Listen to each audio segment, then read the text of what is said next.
أهلا بيكم في قناتنا دويتشه ميدفيا. قبل ما ندخل في الدوام على الضمائر الملكية في الحالات الإعرابية المختلفة نوميناتيف، أكوزاتيف، داتيف، جينيتيف، تعالوا نتعرف الأول على كل حالة لوحدها.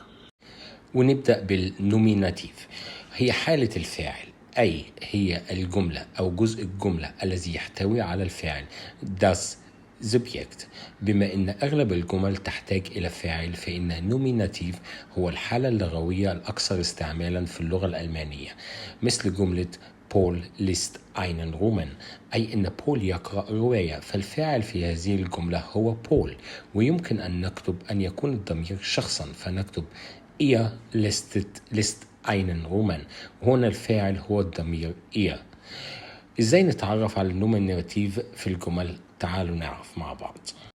عشان نتعرف على النوميناتيف أو الفاعل نطرح سؤال نستعمل فيه was or wer عن الجملة بول ليست einen رومان.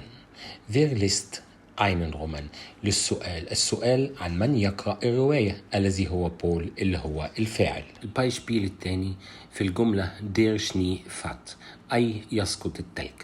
نطرح السؤال was فات بمعنى ما الذي يسقط، والجواب هو دير شني الذي يمثل الفاعل.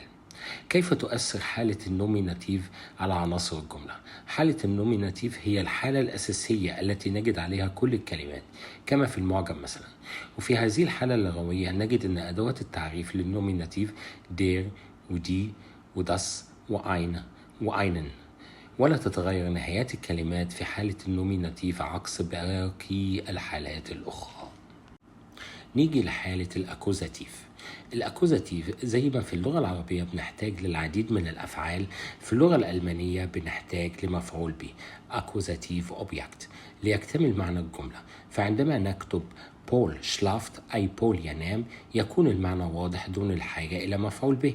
أما الجملة بول ليست فهي غير تامة وتحتاج للمفعول به اللي هو أكوزاتيف أوبجكت لإتمام معناها، فنكتب بول ليست einen رومان، وهنا نعرف أن بول يقرأ الرواية، إذا دين رومان هو المفعول به لهذه الجملة.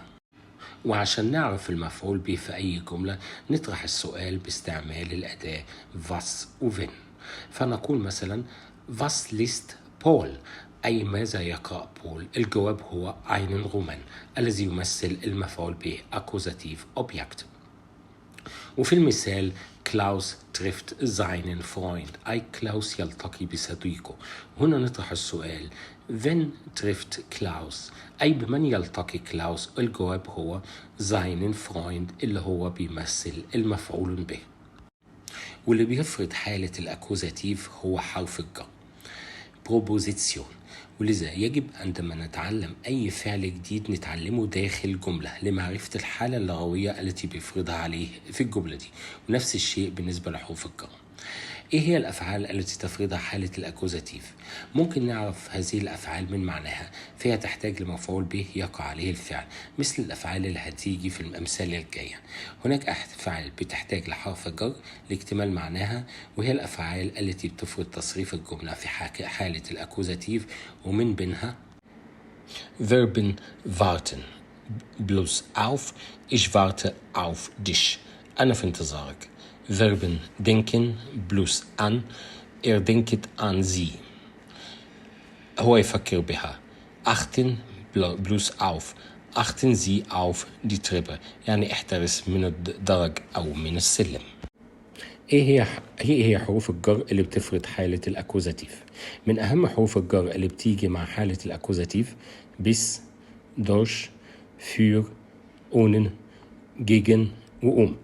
ندي Beispiel.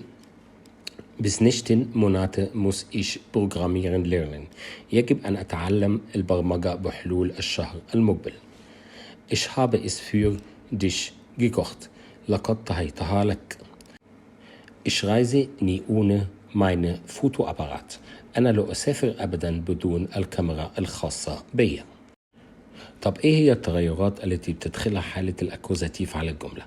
أهم التغيرات التي تحدث هي لأدوات التعريف والضمائر الشخصية وضمائر الملكية، هي تغير أحرف نهايتها. وبيوضح الجدول اللي هيظهر بعد شوية أهم التغيرات مقارنة بحالة النوميناتيف. فزي ما هتلاحظ في الجدول، الفرق بين حالة النوميناتيف وحالة الأكوزاتيف هو المفرد المذكر. أداة التعريف دير في النوميناتيف تتغير في حالة الأكوزاتيف لتصبح دن، أما مع المؤنث والمحايد والجمع فلا فرق بينهم. وفي الجدول ده وضحت لكم الفرق بين النوميناتيف والأكوزاتيف مع أدوات التعريف والضمائر الشخصية وضمائر الملكية وأدوات النفي وضمائر الاستفهام. ركزوا فيه وذاكروا فيه عشان تقدروا تعرفوا الفرق بين النوميناتيف والأكوزاتيف. كده احنا خلصنا شرح النوميناتيف und أكوزاتيف، والحلقة الجاية هنشرح لكم الداتيف und جينيتيف. Auf Wiedersehen.